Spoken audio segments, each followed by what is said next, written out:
Now, today I'm going to be joined by two experts who are going to help us explore and learn more about science in the North. But before we get too deep into it, I would like to start by acknowledging that I'm located in Calgary, and I want to pay tribute to the traditional territories of the people of Treaty 7. So this includes the Blackfoot Confederacy, comprised of the Siksika, the Piikani, and the Kainai First Nations. As well, the Tsuut'ina First Nation and the Stoney Nakoda, including Chiniki, Bearspaw, and Goodstoney First Nations. City of Calgary is also home to the Métis Nation within Alberta, Nose Hill Métis District 6, and Elbow Métis District, or Nose Hill Métis District 5, and Elbow Métis District 6. Now, I love it here. I really do. And I live near where the Bow River connects with the Elbow River, and it's a really special place. Traditionally known by the names Mohkinstsis to the Blackfoot, Winchispa to the Stoney Nakoda, and Gutitsi to the Tsuut'ina. Since time immemorial, this region has been a traditional gathering place, and I think that that's a really nice sentiment for today too. The gathering, coming together. The beauty of an event like this is how we are all coming together from a variety of locations. I can see them in the chat. Folks are from across the land, and I love it. I want to extend respect to the traditional owners of the lands that we are all on today. Indigenous people have lived in relationship with these lands and waters since time immemorial. Their knowledge, voices, and stewardship continue to be vital to ensure birds and nature can thrive. And ultimately, that's why we're here today, for the birds. So let's learn, grow, and come together over a united love of birds in the spirit of respect and reconciliation. Now, I would like to introduce David Brown, our Senior Vice President of Conservation and Policy, to lead a brief introduction. Great, thanks, Andrea. Well, welcome everyone. I'm humbled to see so many of you. We've got hundreds have tuned in today, so that's great. We've got a great presentation for you. And I know each of us cares deeply about birds in the natural world. It's what brings us together in support of Birds Canada's mission to drive action to increase the understanding, appreciation, and conservation of birds in Canada. So I'm here to share two things. First, and most importantly, I'm here to say thank you to all of you, our supporters, volunteers, collaborators. Your love of birds and ongoing dedication to protect them is inspiring. It motivates us to continue our work to ensure they're thriving for generations to come. And birds really do connect us across generations and across communities. At its heart, conservation is about people and the way we interact with nature and each other. Everything we do at Birds Canada relies on collaboration, connection, and community, whether that be uncovering new information on the life history or threats to birds, protecting a key biodiversity area for birds and other species, or advancing an industry best practice that will reduce or eliminate a threat to birds. So we talk about this idea of collaboration and community throughout our presentation today, featuring our Science in the North program, one of the many impactful programs we deliver from coast to coast to coast. Secondly, I want to take this time to share some of the incredible work that my colleagues, along with your help, have been able to achieve this past year. Tons of things across Canada, starting on the West Coast, where intense black swift surveys across 16 southwestern British Columbia sites confirmed 35 active nests for this poorly understood species at risk that has seen a 90% decline since 1970. So locating these nests is a critical step in determining the causes of that decline and beginning to reverse it. In the prairies, we've worked with ranchers to support their ongoing protection of 230,000 acres of grassland. About 165 bird species use native prairie grassland, including 14 species at risk. Creating programs that incentivize and support the long-term stewardship of our remaining grasslands and prevent their conversion to cropland is a conservation solution that Birds Canada is committed to for the long term. In New Brunswick, we're translating science into action, with over 2 decades of Bicknell's thrush monitoring data contributing to the identification of recovery and survival habitat for the first provincial recovery strategy for the species. In Ontario, at the Long Point Bird Observatory, we banded 21,850 birds over spring and fall migration last year, thanks to 70 LPBO migration monitoring volunteers and collaborators. It was awesome. Across the country, we have installed or upgraded over 300 Motus wildlife tracking stations. These stations use advanced radio telemetry technologies to allow for the tagging and tracking of birds across vast areas, providing us with the ability to answer critical migration and movement questions. This allows us to understand how birds use different habitats to survive and reproduce. And even beyond our borders, our partnership in Conserva Aves is providing funding and program support across Latin America to protect the birds we share. This includes supporting Mexican bird conservation partners who are protecting over 75,000 hectares of critical habitats for birds, such as the chestnut-collared longspur. These are just some of the achievements from this past year. We look forward to sharing more through our annual impact report, which will be published in the coming weeks. Every achievement that I've shared, and the ones you read about all year long, is a reflection of your commitment. So it's great to have you on this webinar today. Together, we are turning connection into conservation, ensuring that birds can thrive for future generations. So thanks for joining us today, and enjoy the presentation. Thank you so much, David. Those are so many good programs, just like a little snapshot of each. And I wish we had time to dive into all of them. But today, we're going to turn our attention to Canada's north, home to some of the most important and least disturbed bird habitats on the planet. The boreal forest, the Arctic tundra, and the northern coastline support millions of birds each year and play a vital role in regulating our global climate. Birds Canada's Science in the North program is helping conserve birds and their habitats across these regions by working directly with Indigenous governments and communities on shared conservation goals. This Indigenous-led approach to conservation recognizes the deep knowledge, experience, and connection to the land that Indigenous people bring and places those voices at the center of protecting northern ecosystems. This program is building capacity for long-term monitoring by providing training and support for bird science and bird monitoring, including the creation of new Motus wildlife tracking stations. It's also advancing conservation by helping build the case for the creation of national marine conservation areas and Indigenous protected and conserved areas. It is such a big and awesome program, and I am so excited for you all to learn more about it. I have two of Birds Canada's experts joining us today, Gregor Beck, the Senior Director for Northern Canada, and Graham Sorensen, the Project Manager for Science in the North. Now, Graham has been all over this country. He's got a passion for birds and conservation, from studying seabirds in Nunavut to Quebec, to leading conservation programs in British Columbia and the Maritimes. Right now, he's based in New Brunswick, where Graham focuses on advancing conservation efforts for these wonderful boreal birds and Arctic birds and their habitats. Gregor is a wildlife biologist and a conservation professional with over 30 years of experience in the environmental field. Gregor's led a wide range of conservation research and education initiatives. He's authored publications on topics from birds and reptiles to native plants and watershed ecology. So, safe to say, we're all in really good hands. Now, I can see folks have found the chat function. Thank you for sharing so many wonderful birds and locations. It's great to hear from you. I'll remind you that throughout this presentation, if you have questions, put them in the Q&A section at the bottom of your screen, and that'll just make sure we see them and don't miss them. All right, I'm going to hand it over to Graham and Gregor.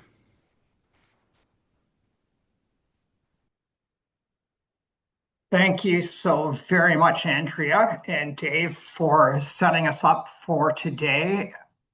I am absolutely delighted to be here as part of today's presentation. It's an honor, actually, to speak about this. And I know Graham and our whole Science in the North team share my excitement about this. I'm watching the names pop up and the birds and places pop up, and I feel like I'm amongst friends because I see so many people from across the country.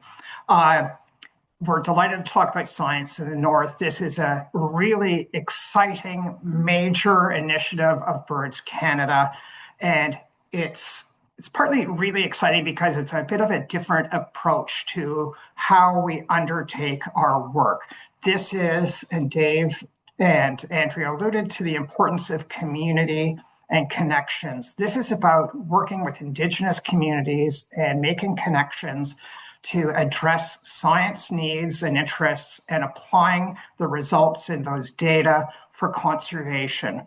But it's very much about linking the work in the communities and putting first our relationship with native, the communities, working on species and working with Indigenous communities. And with that in mind, I'd like right away to put up a picture of some of the people and places where we've been working.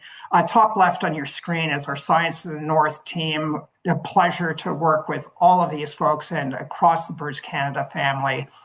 But you're going to hear again and again today how important the connections are in the communities we're working with: First Nations, Métis nations, and Inuit communities. And we are literally working from Ontario, Quebec, a little bit in Manitoba, east to Newfoundland and Labrador. Some of these images and the smiling faces give you a bit of a glimmer into the sorts of things we'll be talking about.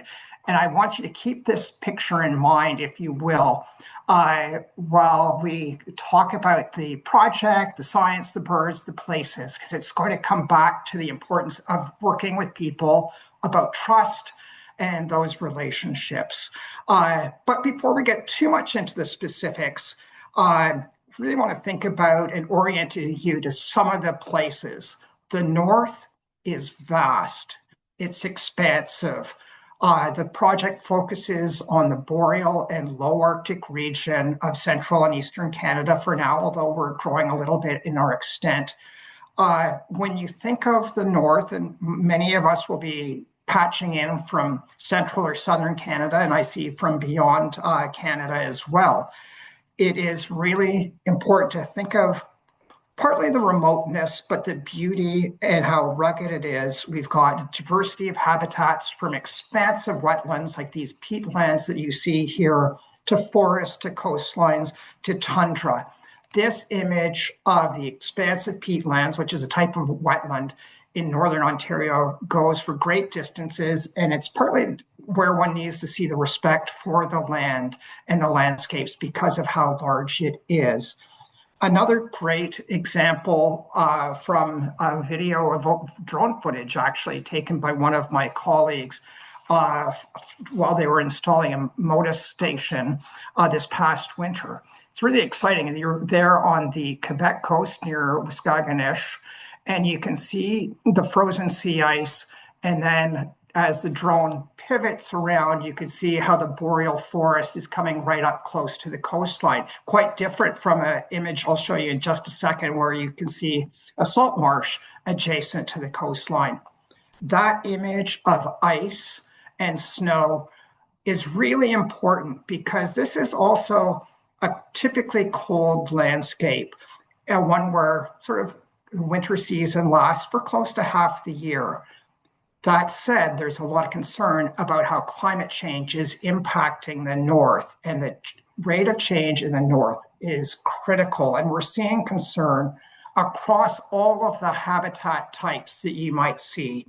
These three images you see on your screen right now speak to a little bit more of that diversity. The left image, you can see taken from some elevation, the forest, the dark green is the forest with a little river weaving its way through, interspersed with wetlands and wet habitats.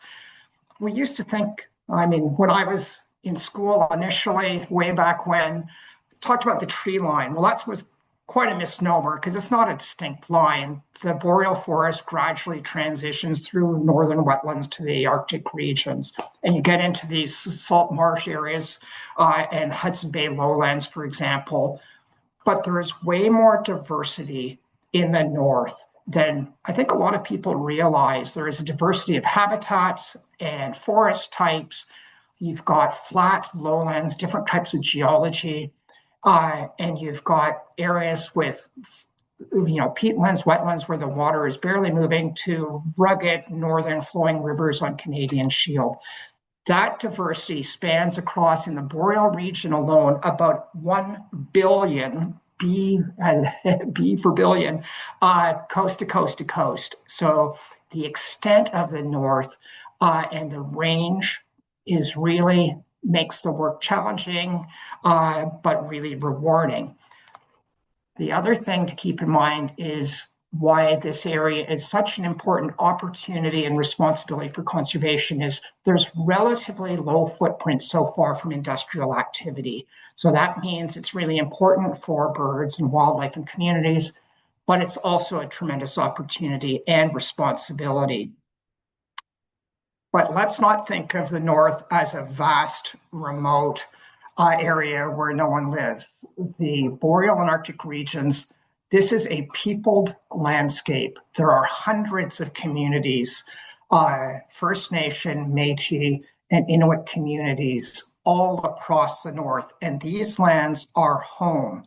And since it is home, and since these peoples have lived in the region for millennia, makes the approach to conservation, working with Indigenous communities, absolutely critical.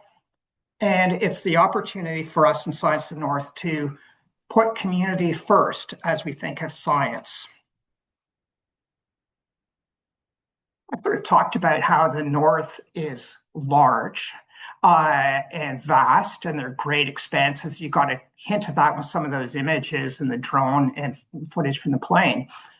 But this map, the green shows the extent of the boreal forest region.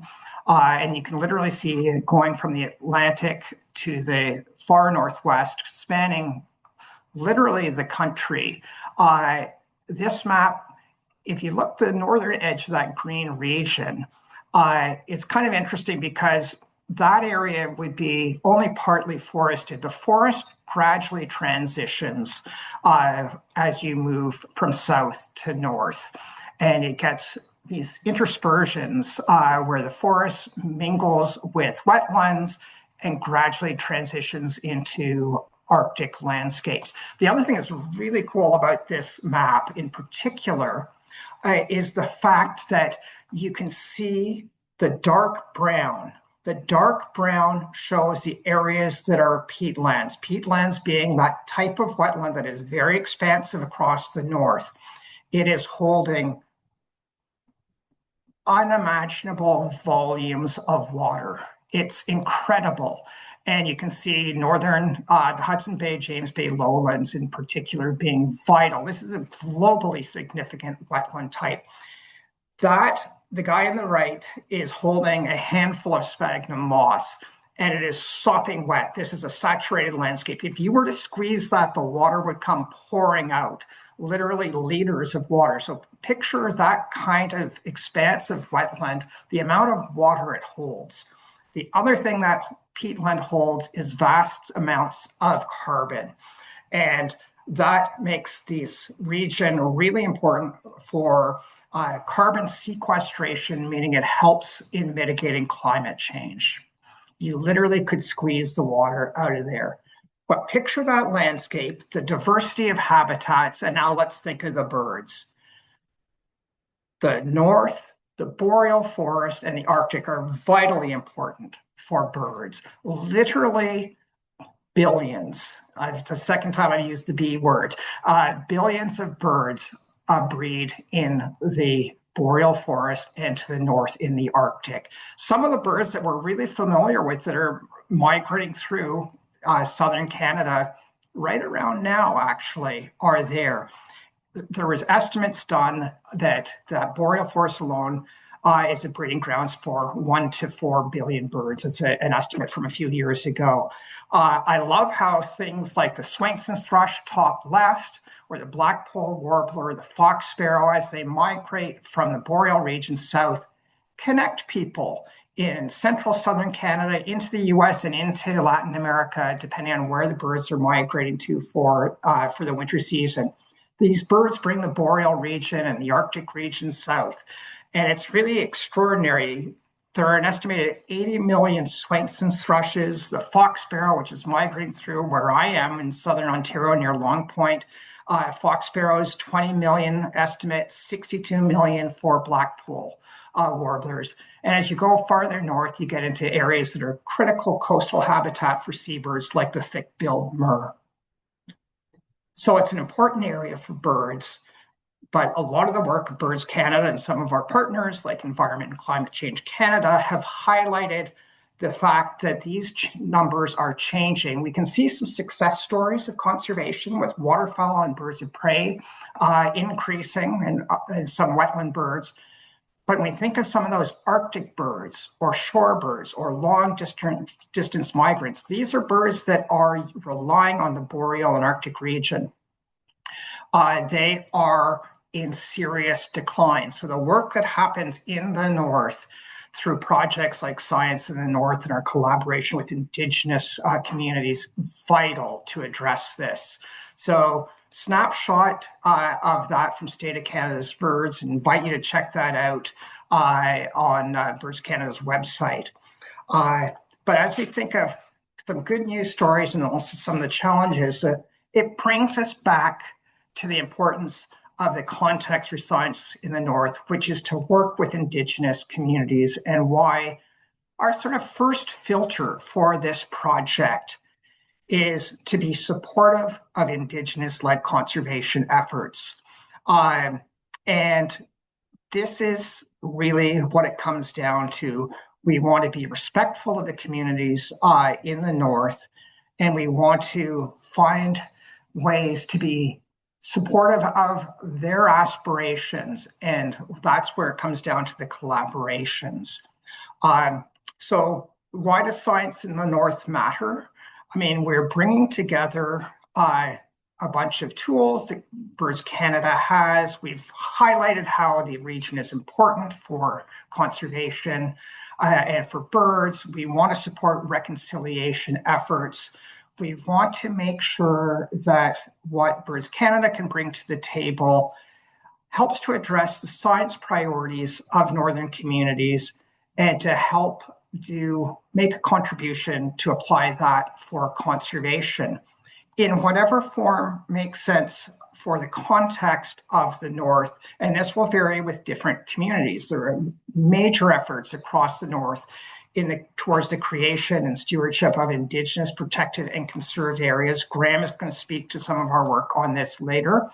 I think many of us will be familiar with the pledges that Canada has made to expand our protected areas network. And 30 by 30 is a goal of 30% protected lands and waters by 2030. This work is working in that goal.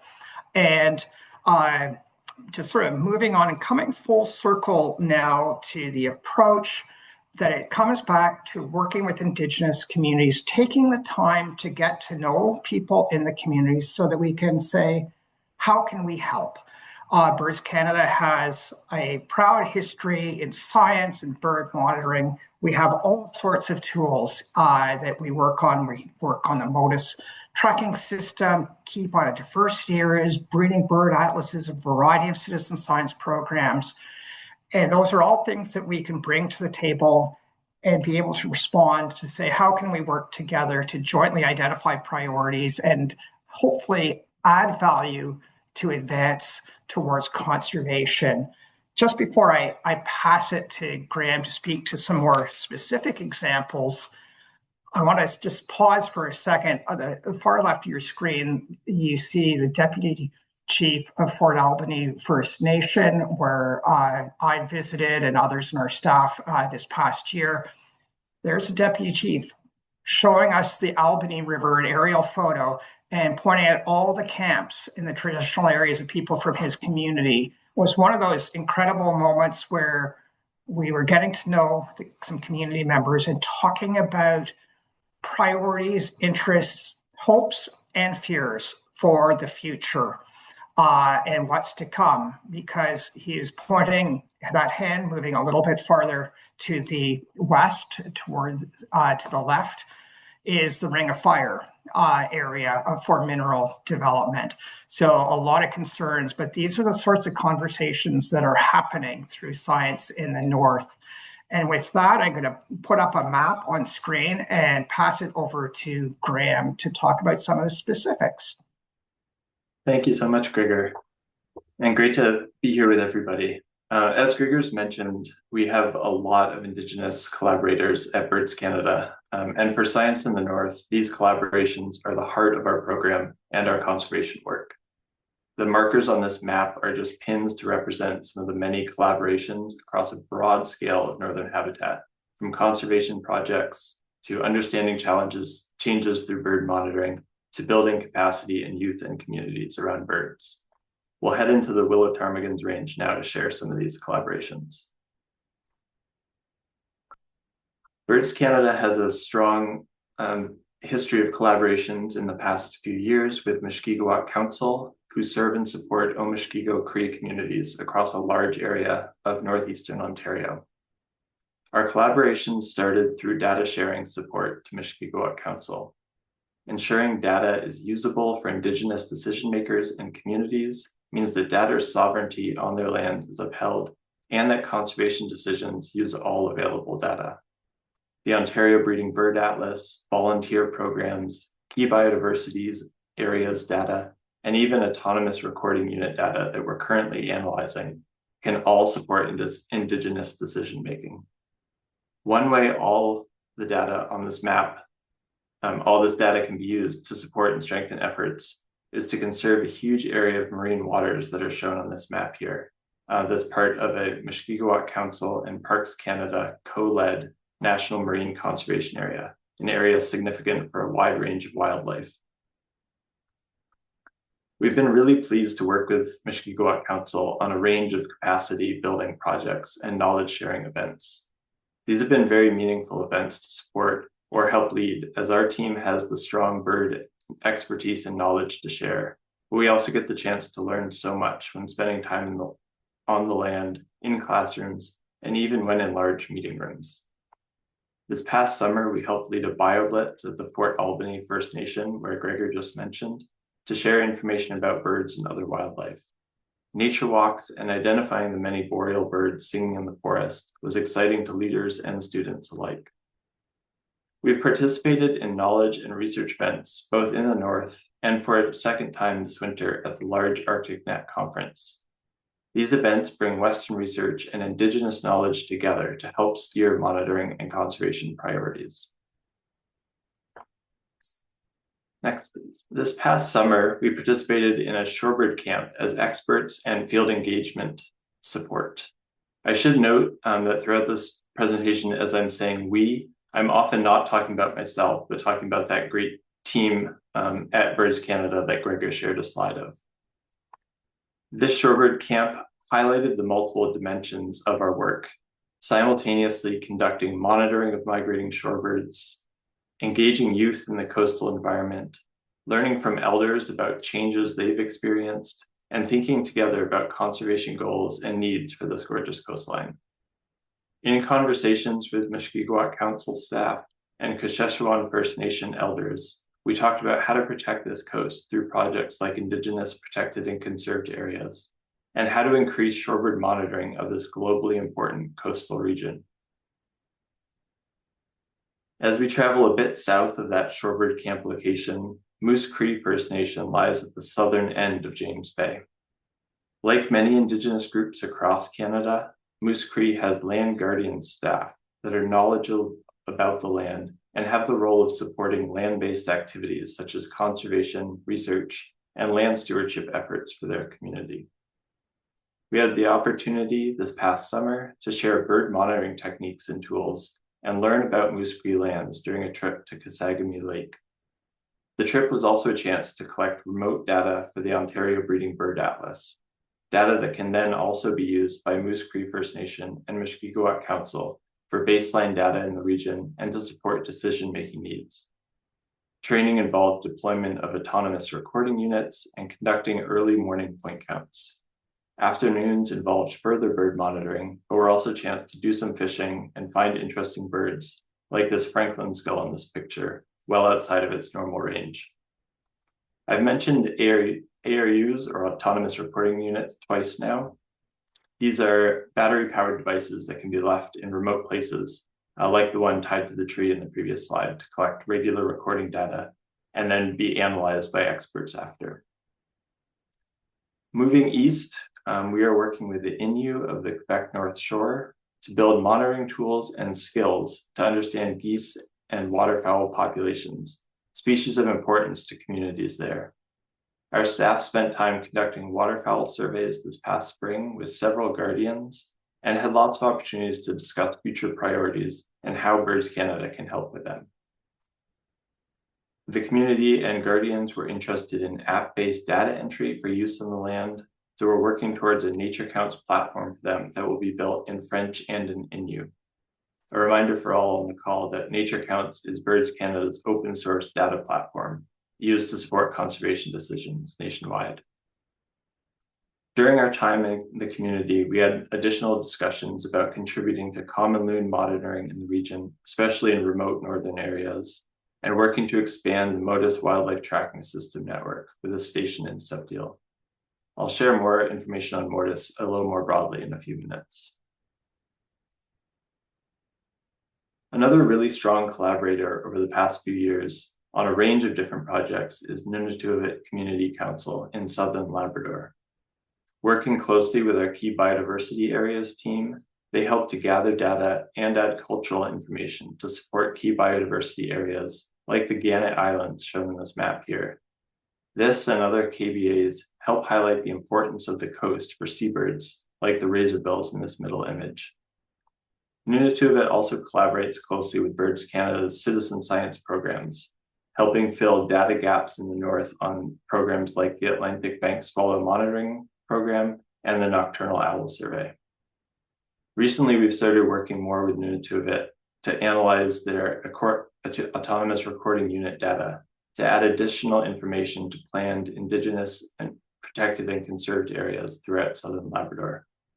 Gathering data and starting to help with discussions on how to fund future opportunities for protected areas is a really exciting step in a lot of our collaborations right now. The map shown here is of Motus Station, so I'll talk a bit more about that. A large part of our work with Nunatuavut has involved an incredible expansion of the Motus Wildlife Tracking System along the Southern Labrador coast. This increase in Motus stations will help collaborators internationally as the movements of more species can be followed in the north. Last month, we used mist nets like the one being opened in this leftmost photo to capture songbirds like fox sparrows and put on miniaturized tags that transmit information to Motus stations across the landscape. This project will help Nunatuavut and Birds Canada understand the migratory paths of several bird species and inform our understanding of arrival timing into Labrador. This work also provided a great training opportunity for future projects. Fox sparrows, the species that are seen here and were caught the most last month, are a similar size to snow buntings, a species that Nunatuavut wants to build additional tracking and monitoring projects on. In fact, communities and Indigenous collaborators across the north are really interested in snow buntings and their movements. This species is culturally important in many regions, a harbinger of spring as they return from the south in later winter, a flocking species that stops into many communities during migration, and even one that breeds in communities further north. As a species that winters in southern Canada, where many of us live, it has been really meaningful to connect through snow buntings. I've mentioned Motus a few times, so I'm showing a map here of mostly recent northern Motus stations, pictured in green dots. This expansion of tracking stations in the north helps Birds Canada, the communities we collaborate with, and researchers across the hemisphere answer more questions about birds and their migration and movements in the north, whether the birds were tagged in Labrador or in Colombia. Motus stations, the tracking projects they support, and species like snow bunting that are seen across the north are connecting communities and multiple project ideas together. This has been an exciting part of our work, finding these common connections to land and birds, and having similar but unique conversations in many places about how to ensure species and habitats continue to thrive. I'll pass it back to Gregor. Thanks, Graham. Thanks so much for sharing some of those specific examples of the places we're working, the communities and individuals we're getting to know, and a shared love and concern for birds. Your example there with with the snow bunting is really interesting. I mean, people love birds. I'm sure everybody on the call here loves birds. Graham and I are massively passionate about our love of birds. It's a conversation starter, and it doesn't really matter where we go in the north or in a family function close to home. It's a conversation starter. And when we visit a community, people are excited and interested to share what they're seeing, what's new, what's different, what their concerns are. And I mean, just like that snow bunting example is linking communities, I would say every member of our Science in the North team has had experiences like this where conversations have started, and it could be a young person at one of the events we're hosting or at a meeting with the band council members.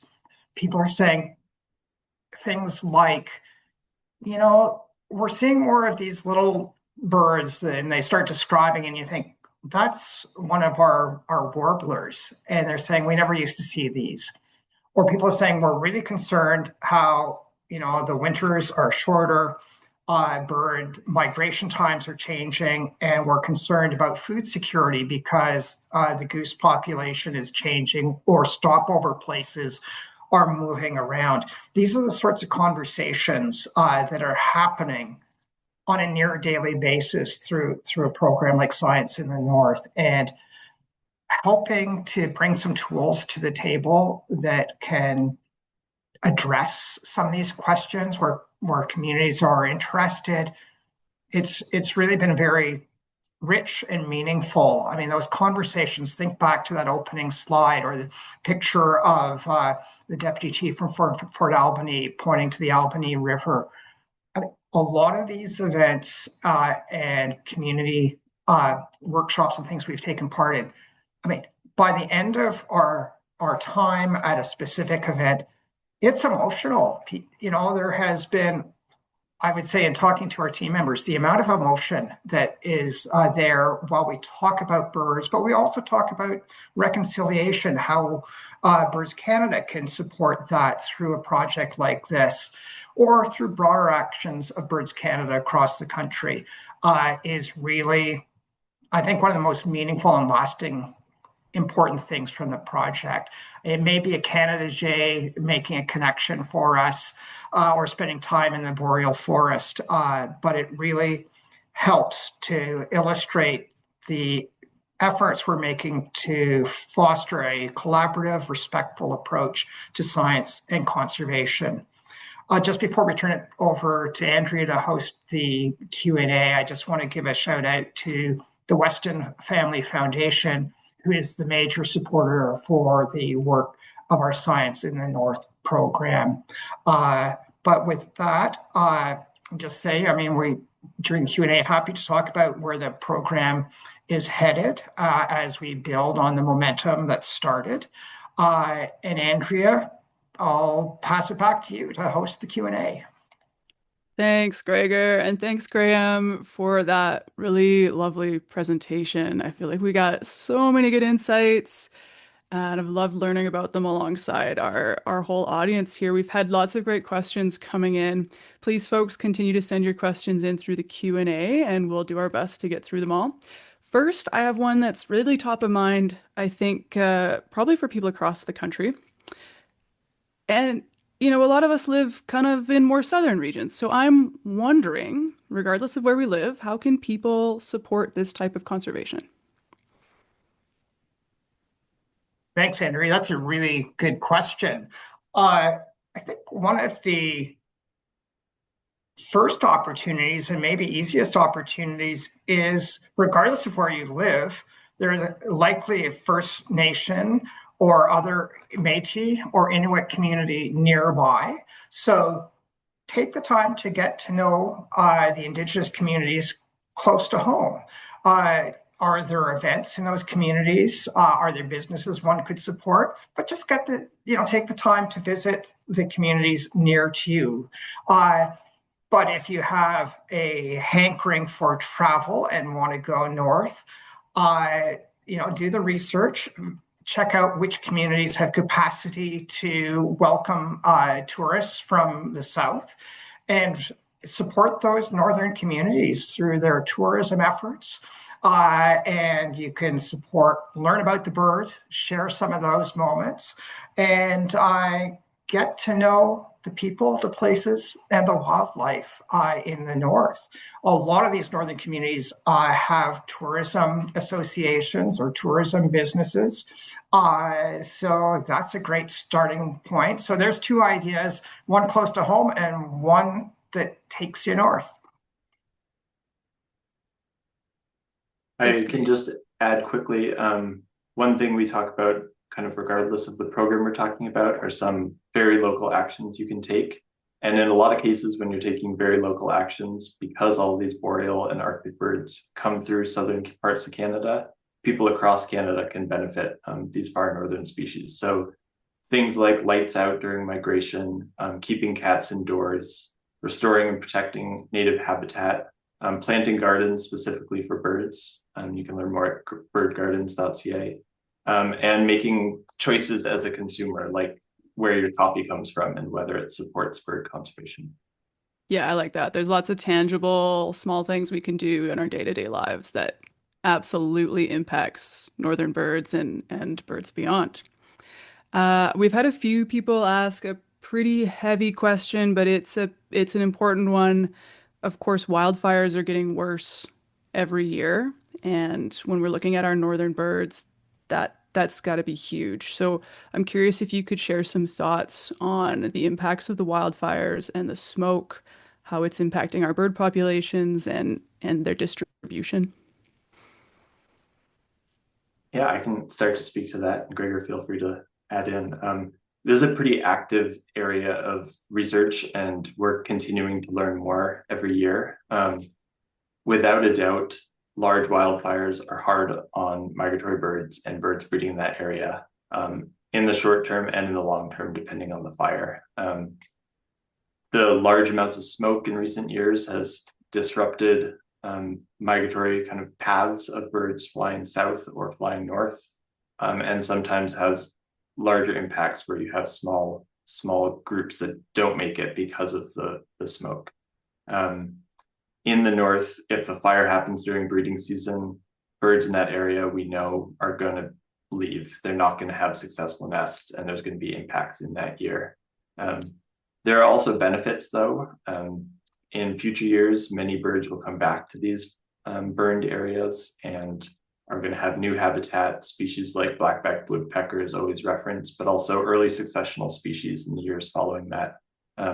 The challenge is, of course, that fire intensity is changing, and so not the same amount of habitat is left after a burn.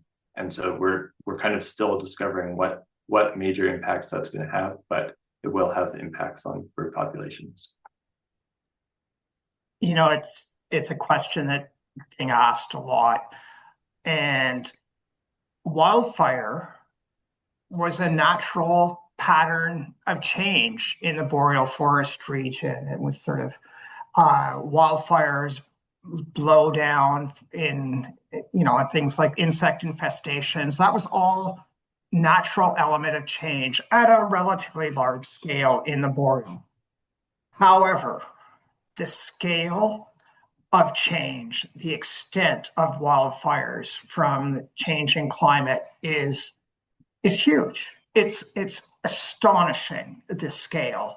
And that's where, Graham just touched on, there are species that can benefit initially, like black-backed woodpeckers, or these species that nest in young forest or shrubby areas after a burn. That's true. There will be some winners like that. But the fact is, this is at such an unprecedented geographic scope.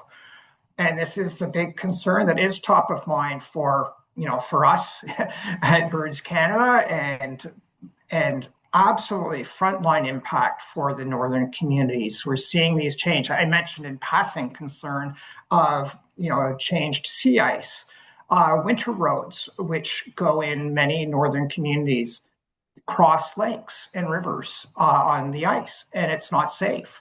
And there is higher drought. The patterns have changed. and the rapidity of the change is unfathomable, and it is affecting the North disproportionately heavy impact. And these are the things that we hear now. Some of the tools that we talked about, Birds Canada can help to understand the changes, but the impacts, it's part of every conversation we have with just about every community we visit. Of course. Yeah. And it just makes this work all the more urgent and important and really working with a wide array of communities and partners. I'm going to ask one more kind of bleaker question and then I'm going to shift to some more uplifting. But are you doing any work to deal with the logging and overconsumption of logging issue?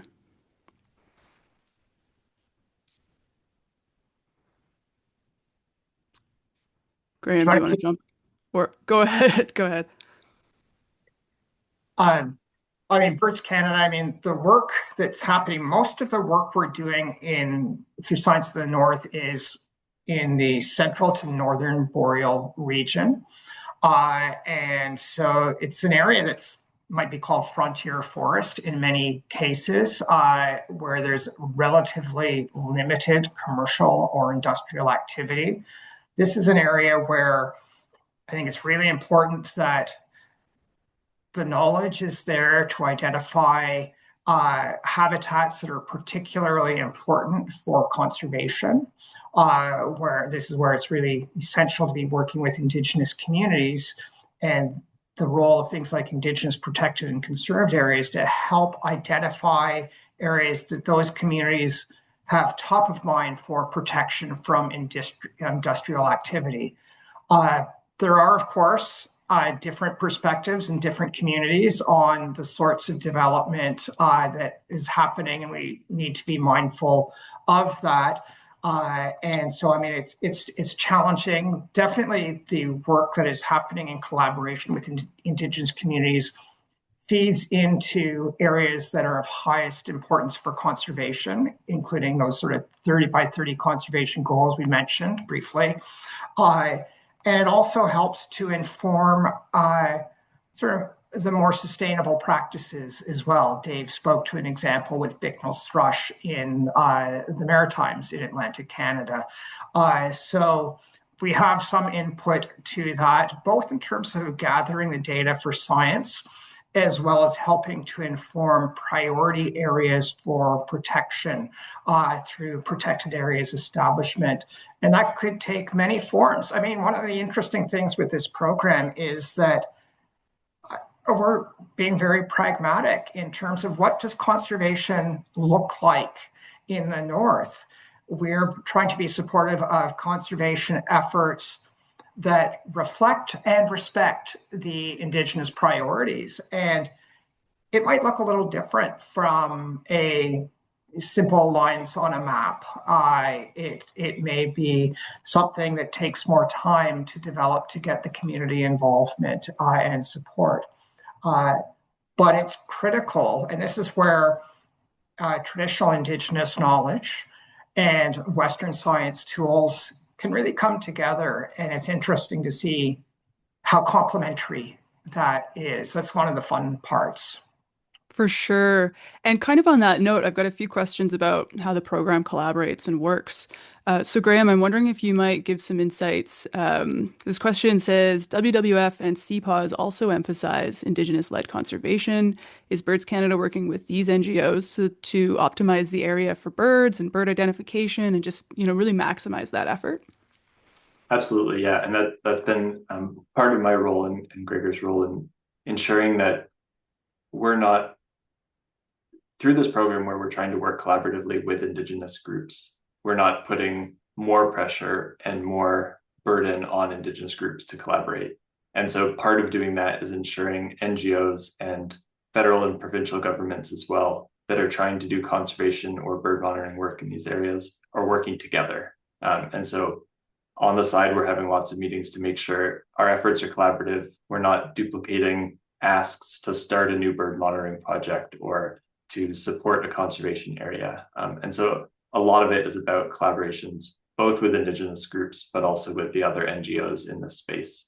And so we've been trying hard to continue to have lots of those conversations. And I've seen in the chat that some of the people we collaborate with are here today listening. And so another chance to check in and hear what each other are doing.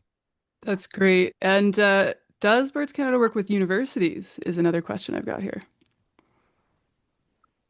Yeah, we do. And I mean, across Birds Canada, we do.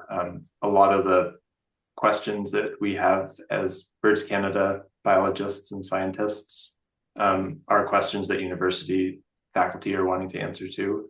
And so a lot of times the data we have or the tools we have work really well with universities to answer questions. So I think quite a few staff across Birds Canada have post-supervised students or worked with others, faculty. Super, thank you. And I've got a fun one. I'm sorry, Gregor. I want to get through. We've got so many good questions here. This one's really light.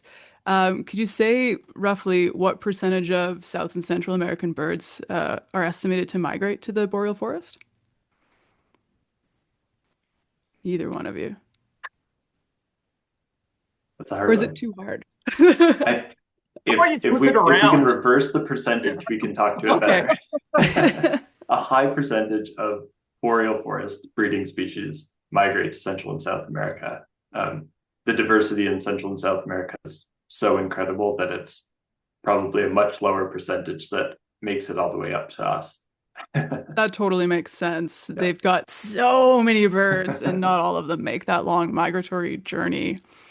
And that idea, and I'm so glad Graham suggested it, is to flip the question around, because we know like a majority of boreal birds, for example, actually head south to southern U.S., some in Canada for wintering, but more into the U.S. and Latin America. But I mean, this notion, I mentioned it, I think earlier, like this is a great way to connect with boreal and Arctic species.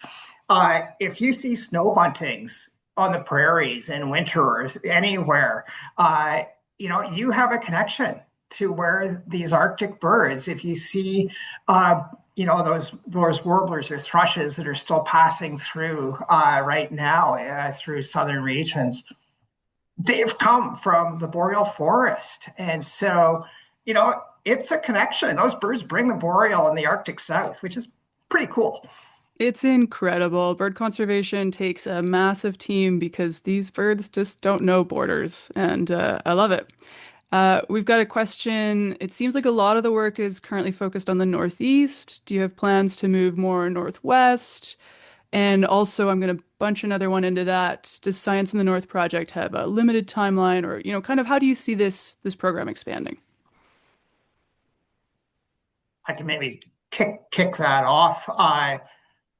This model of science and conservation that we have developed through Birds Canada and Science in the North,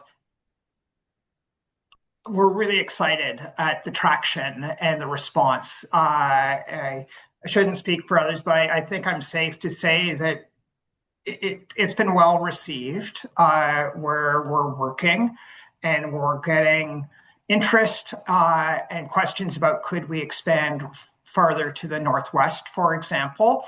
And so we certainly have hopes that we can expand. We wanted to be really conscious when we were starting the program up in the last year and a half or so that we didn't bite off too much, that we could be, work respectfully and in a fulsome fashion where we were working. So we were quite conscious.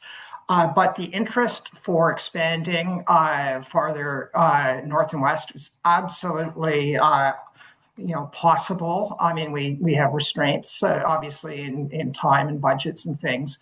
But given the response and the importance of respecting Indigenous-led conservation, this is the way to go. It is the way to go. And I have no doubt that this will be an ongoing program for Birds Canada. Graham showed a map that showed sort of dozens of communities and nations and governments and groups that we're working with in Central, North, and East.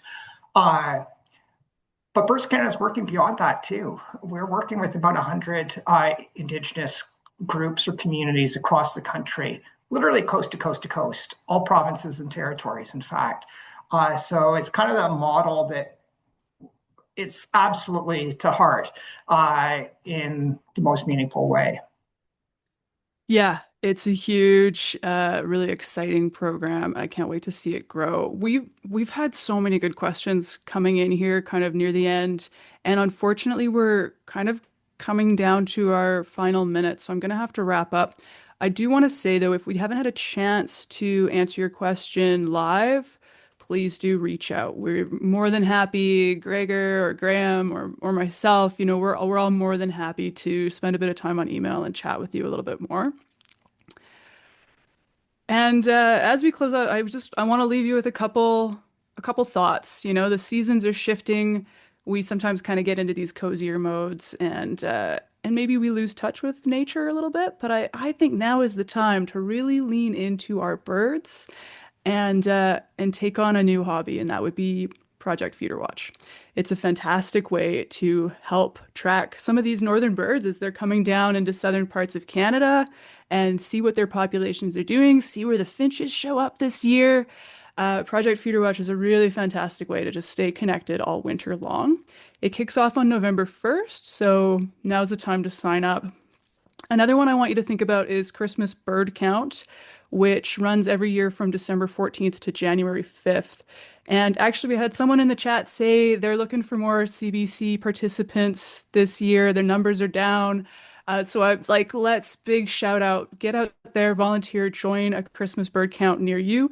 It's kind of like an epic birding adventure. I can't recommend it enough. So check that out, learn more about it. Both of these programs, both Feeder Watch and the CBC, are lacking participation in the northern regions as well. So wherever you are in Canada, please, I encourage you to get involved. Like I said, reach out with questions. We love hearing from you year round. And check out the links in the chat to learn more about these events and how you can get involved. And of course, keep birding.